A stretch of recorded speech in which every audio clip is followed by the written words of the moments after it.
What's going on, everybody? Welcome to the Wrestling Junkies podcast. I'm Eric, Mr. Cincinnati Robinson. As always, I am joined by the podcast dad himself, Chris Hoops. Choops, how are you, my friends? I Good am to see so you. happy you're back. I don't know what that was yesterday. We need to work on your friends. It was a fine We need to episode. work on your friends. That guy was. He did great. Tell you did great. Don't lie to that listen guy. Don't Don't lie to It's him. okay. What? No, he did awesome. Okay, if I got to put up with Johnny Van Frank, you can be nice to Tully. And Tully's not a star? Tully hasn't done any numbers. I have numbers to back. Tully's Johnny. friend is a star. What numbers do you have? I'd like to see Isn't these he numbers. Your most viewed TikTok?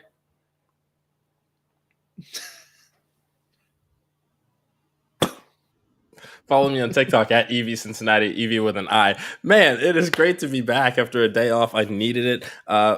Ready to talk some wrestling? Ready for your fix? Yeah, I'm in the same shirt as I was the night before. Guys, I'm exhausted, but, I changed the hat, so it's a new episode. We are live. I'm tired, but I'm ready because NXT was not the best show I've ever seen, but it's been a while since it. I'll give you some context for this on my end, okay? We lead two very different lives. We say that a lot on the show, don't we? It's Tuesday night, man. Come on. I turned off my TV at 9:15 and went to bed. Whoa. Yeah. I was up later than you? Yeah. Yes. Jeez. I got 8 hours this last night. Jeez. Yeah. No, it just there was a lot that it wasn't doing it for me. It wasn't doing it for me. That's not to say that it was all bad, but I think that we have a lot to talk about. And as always, we are not going to go full match by match, but we're going to try to just pull out the things that we feel deserve some conversation. First things first, the Chase U investigation. Chase U defended the tag team championships against Tony D'Angelo and Stax Lorenzo and lost. Stax and Tony D are 2-time NXT tag team champions. I loved this match because of the attention to detail. Chase U student section was not as full as it usually is. They were scattered throughout the NXT universe, and as the match goes on, they're leaving one by one. If this is WWE's take at some sort of college NCAA scandal, like it's entertaining from that respect. It's a little campy, but I'm excited to see where it goes. No, I don't understand the point of the title change. That's where I'm waiting to see the story pay off, because it just seems like kind of weird that you would change the titles. Yeah, this match was fine. Like you said, the attention to detail was very good. I don't know what the scandal's going to be. I don't know if it's recruiting violations, whatever that is, and are they just trying to be trendy with the whole Michigan football thing going on? And is Chase going to come out and cut a Jim Harbaugh promo at the press conference? I don't know, but I'm a wait and see in this mode. I want to see what he does, but everybody's like, it's kind of a weird storyline because it seems like everybody else knows what he did besides us.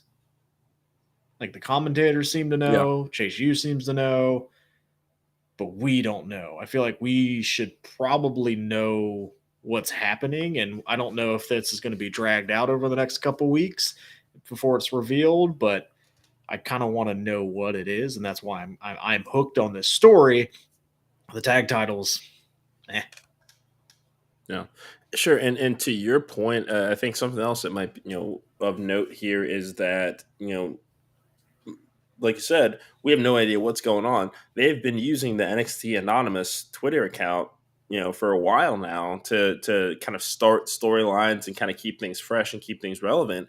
The series of knee injuries and things that happened to the women's roster a while back, that they were able to kind of tie all of those, I forget to who, but I don't know, that'll come back to me later. But you would think that there would be something related to Chase U that it was Blair. We could have seen. That's right. And it worked out perfectly because she got a major story out of that. It got a lot of screen time as a result. That could have been the same thing here for Chase U, and it's puzzling that they wouldn't use the NXT Anonymous account to try to advance this and give us some idea of where it's going to go. But I mean, like I said, it's still got my attention. But there's some plot holes that need to be covered up sooner than later. Yeah, and for me, Like I don't know what the family's just okay with me. Like it's not anything Sure. like super special. Um, it both these acts kind of feel, and I think you said it best, campy. And I think there's obviously room for this in wrestling with these kind of silly shenanigans type of things, but um, I don't know if this needs a title. Like I think you Yeah. take the titles off both of them and I don't love comedy in my title programs. I Sure. think we've established that with the whole MJF Adam Cole silliness that was going on. But like when it's a title, I think it should be serious. I don't need levity. I don't need jokes. Like we were fighting for a title, Yeah. and I don't think that this program would be any less of what it is if you didn't have the title. So that's my only gripe with it so far. Do you see either of these teams full time on the main roster, let's say by 2025? The family, I think the family could do it. I don't know how well Chase U would do on the main roster. See, I feel kind of the opposite. And I think that's a lot of because of what Alpha Academy has done. Now, granted, they have a technical wizard in Chad Gable that kind of anchors that, but they have energy to the roster. So that's why I think that that would be more entertaining family, because I don't know necessarily how serious the family gets if you're like, are we really going to see Tony D'Angelo or Stax Lorenzo against Seth Rollins or Drew McIntyre or anybody that high up on the roster or anything like that for any credible title change? But I think lower mid card might be okay. Like if there was still a 24/7 title, both these teams would fit in spectacularly. I think that's the ceiling for both these teams is lower mid card, maybe get the occasional title shot. But I don't see either of them kind of holding those titles ever. Sure. That's fair. That's fair. Had a couple of Iron Survivor qualifiers. Lash Legend defeating Roxanne Perez, and Trick Williams defeating Joe Coffey. I think that we expected Trick to win, so kudos to him. Can't wait to see what he does in that match. But Lash Legend is a move, man. Yeah, the wrong move. I agree with you. Like, I think this is a way to kind of branch somebody out with the metaphor, and yeah, this one's puzzling. I mean, we're gonna have two Iron Survivor matches. One is probably one has Baron Corbin, right? No, we'll get to that at the end. And the other one, no, that was settled at the end of the night. Okay, maybe. Again, I'm tired. That's okay. It's fine. Lash Legend like that. Okay, that was a decision. Yeah. No, I mean, I to her credit, just because Lash Legend is a solo act I was not a fan of, and she has all the athleticism in the world. She's got the look. She belongs in WWE. That's a given. The ring work just for me has never always been there. She looked slightly better yesterday, and I think that she's got a larger benefit of being in a group like Metaphor because Noam Dar is a brilliant bloody wrestler. So if you think that they're not all trained together or that she's not learning from him in this process, it definitely helps. But my concern is, and we won't know who the rest of the rest of the field will be, but I am concerned that she's going to look outclassed in this match. Oh, 100%. Like she'll probably spend the most time in the penalty box, right? I would assume so. I would assume they're going to try to hide her. And maybe this is just trying to freshen up that scene a little bit, and that's fine. But I think there's other names that they could have chosen. I mean, depending on how things go with Becky Lynch on Raw, that could have been a Xia Li spot. Yeah. And we'll get to that segment a little, just okay. I'm just saying there's other better in-ring talent as far as overall wrestling that could have fit into that spot more so than I feel like Lash Legend does right now. That doesn't mean she can't get there. I just worry how she's going to look in this match. I mean, again, I think she'll spend the most time in the penalty box and kind of they'll hide her. But like I said, it's a way to kind of freshen up the match. You have it in a multi-women match. Like, I guess it's okay, but definitely not what I would have done. Sure. But hopefully Roxanne can get in it. I just want her on the main roster at this point. But hopefully, they do like a last chance battle royal or something, and she can still get in it. True. Very, very good point. Trick Williams defeated Joe Coffey to advance into the men's match. I don't think anybody's really surprised here. No, and the match wasn't like, I mean, it was fine. It just wasn't anything like spectacular. Again, it was just kind of a ho hum match to put Trick in the match, I guess. Yeah. At one point you saw Mello didn't take the bullet, quote unquote, for Trick, Yep. and kind of just ran away. So there, obviously that storytelling is there. I still don't know what's going on with the Brian Pillman Jr. angle, Lexus King. Sorry. Still got some thoughts on that.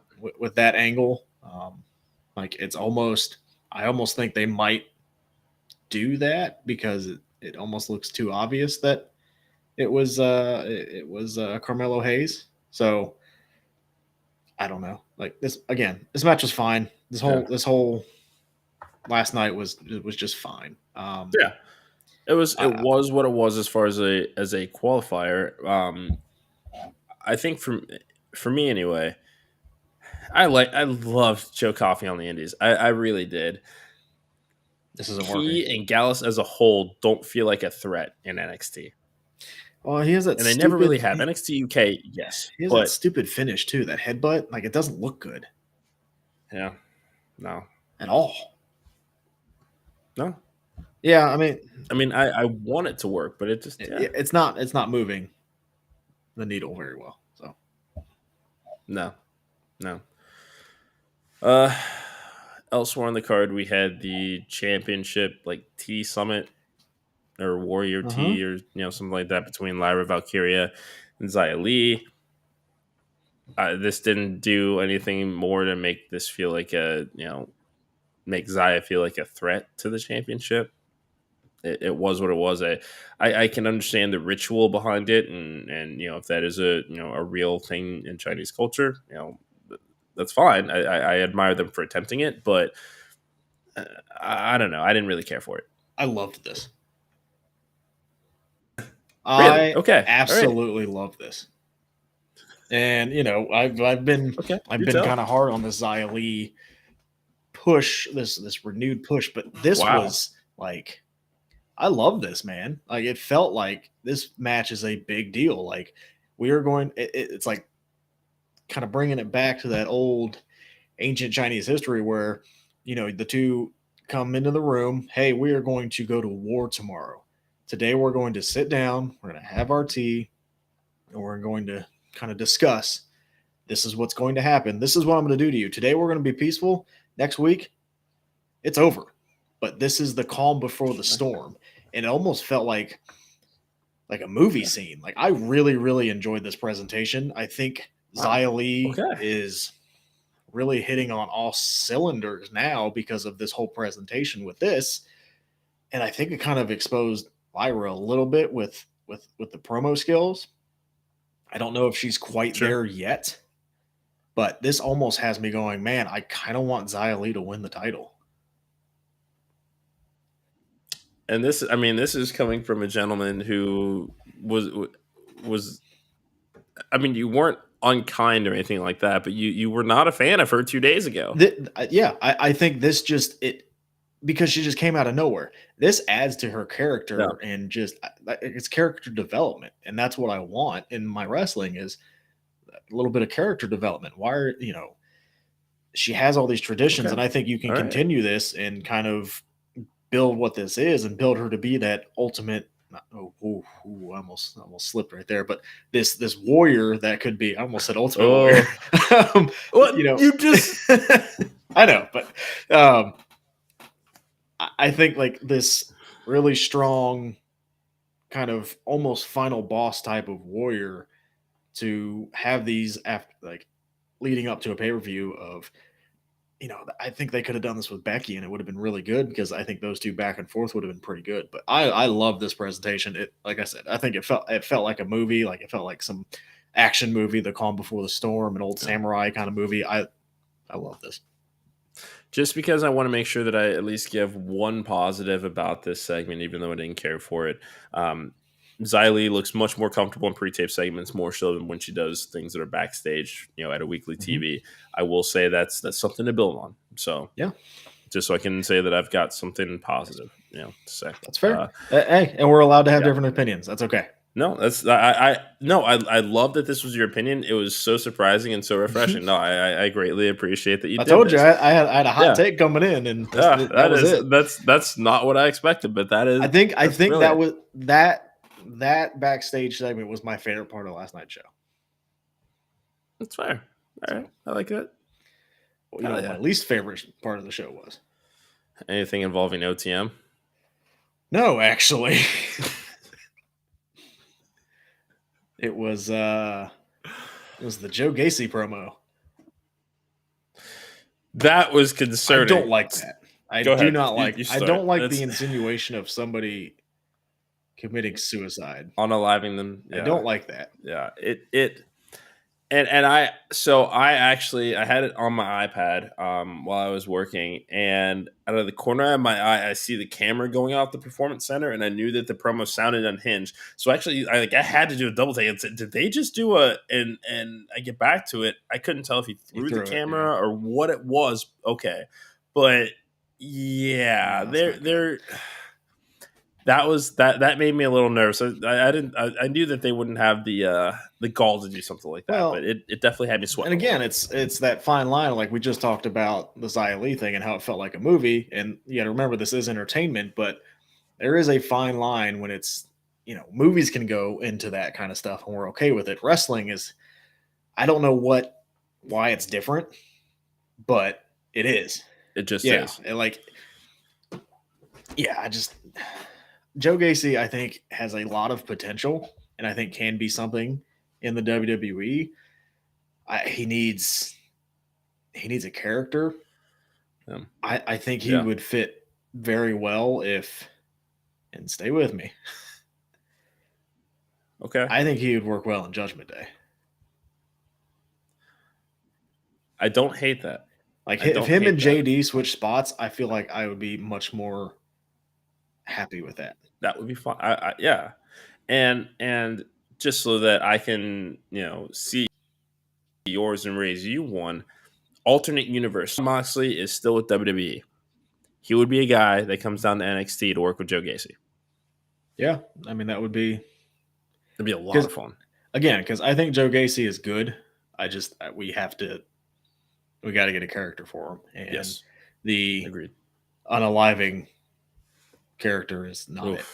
I don't like that. Yeah, that scared me. I don't like it at all. Especially, and I think it's weird because of the business that they're in and how many wrestlers have passed, not due to suicide, but like on the lines of that. So I just didn't like it.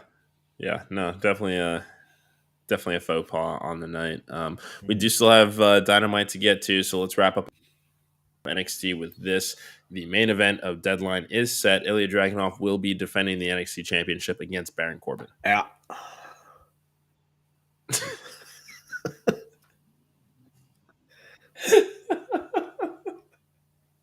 That's a match.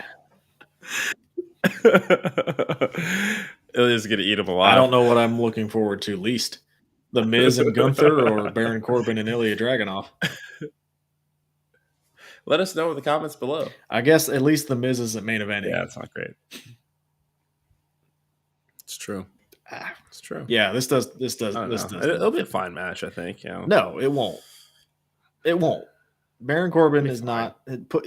You switch him and Dijak. That's what you do. I didn't say great, grand, or spectacular. I said it'll be fine. You switch him and Dijak because Dijak and Ilja can have a great match together. We've seen it. Man, imagine if that last man standing match for the NXT title. Like, what's your favorite Baron Corbin match? I don't really have one. Exactly. He pinned Roman. Here's the thing. Here's how I see this. I have enjoyed. I enjoyed in the early NXT Lone Wolf Baron Corbin. I liked that character. Something just went haywire the second they got to the main roster. That's unfortunate because I would have loved for that Lone Wolf Corbin to get to be a legitimate contender and potentially have a short run with the NXT Championship. This doesn't necessarily excite me, not at just all. yet. Just yet. But you hear me out. Hear me out. So I feel like now that he is kind of doing where his character is shedding the character and it's kind of a little bit more of himself and his personality, and coming into what we see on TV, I don't know. I'm gonna kind of just see where it goes. He's also forging an alliance with Dominic Mysterio. They happen to be in the building tonight, and I also wanted to point this out too because we often see baby faces have those backstage. You were really trying to sell me on Baron Corbin.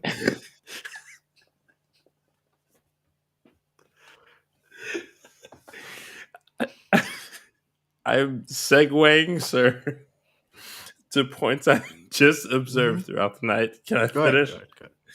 So I was just gonna say it's interesting because we always see like baby faces have those sort of backstage kind of tete-a-tetes of like, hey, you need me to say the word. We don't really see heels do that a whole lot. I thought that was pretty cool. That was one thing I did enjoy on the night. That was all I was gonna say. Okay.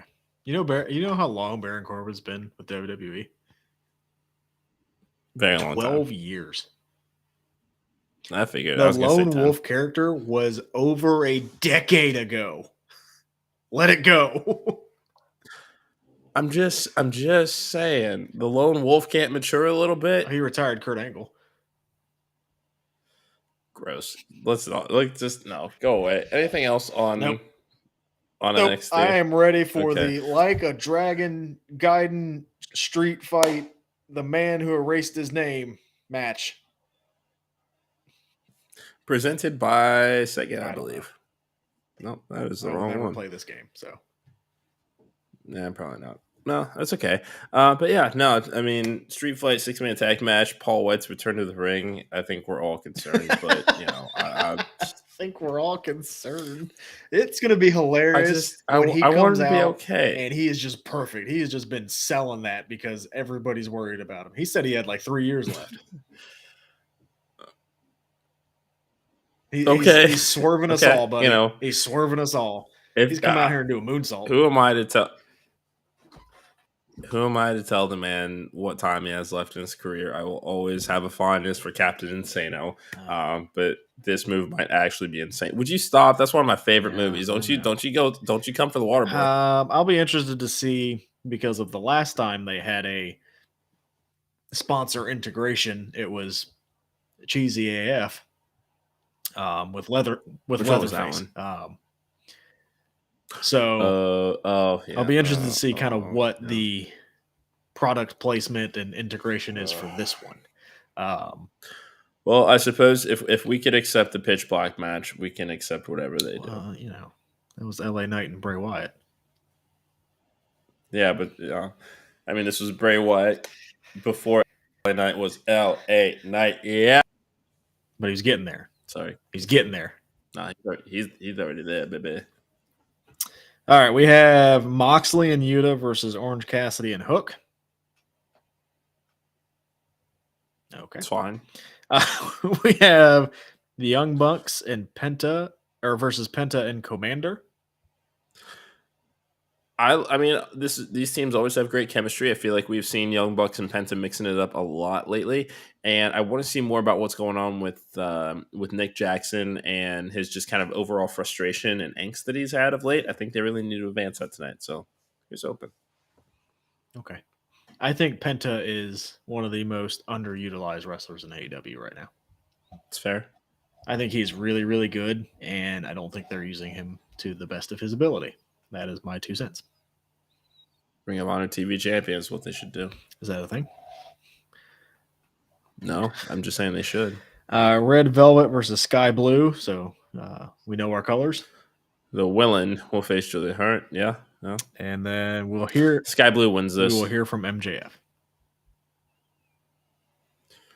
That's fine.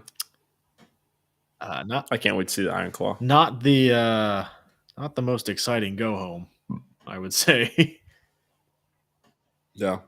I mean, let's be honest. Like, no. Oh, that's right. Well, they do. They do have the. That's right. That just hit so me. Tony Khan just announced that an hour ago that there is a face-to-face between Hangman and Swerve, so that'll be good. Yeah, that's gonna be that match is gonna be so awesome. But yeah, that's the go home. Get your popcorn, boys and girls. Yeah, how do you feel about them programming against SmackDown on Friday? They're doing 3 hours. Is what it doing is. A Collision Rampage against SmackDown. You can't do that. We were all excited for Super Tuesday. Well, because is there anything announced for Friday yet? Like, we kind of knew that they were bringing out the big guns. This is just kind of a, just. I will look. Go ahead and vamp. Yeah, anyway, make sure to hit that QR code in the top left corner. Like, share, subscribe. We are dropping some new content this week. The definitive Brian Baum interview drops tomorrow morning at 9 a.m. If you have not gotten a chance to check out some of this interview, look at our Facebook page. We've got it on Twitter, Instagram, and my TikTok, EV Cincinnati, at EV Cincinnati. Thank you guys for being on this ride with us. Because I don't have TikTok. Oh, you got something? I don't do the TikToks. That's fair. I do. It's totally fine. Thank you for being on this ride with us. It sounds like you got something here. Yeah, I don't see anything, man. Honestly, I forgot what you were looking for in the first place. Anything they've announced for Collision. That's counter programming. Okay. Oh yeah, that's right. Well, that's the whole thing, is that there is, the fact that there isn't anything, between now and Friday. That's like, oh man, I gotta see that. That's fine. I'll watch it at some point over the weekend, but I'm not changing up my Friday night routine. Oh, we know you're not. That's not even what it's about. We know you're not. We get it. You have a life and I don't. Well, hey, you're coming over for Full Gear, though. Allegedly. As long as there's no tacos. Can promise that there will be no tacos. Okay? Thank you. He's really excited to come back next week. Pumped. I'm sick that day. Fine, no worries. We also got a couple new episodes of Stuff That's Smart coming to you over the next couple of days as well. For the podcast, I'm Mr. Cincinnati. This has been the Wrestling Junkies podcast. We'll talk to you guys soon.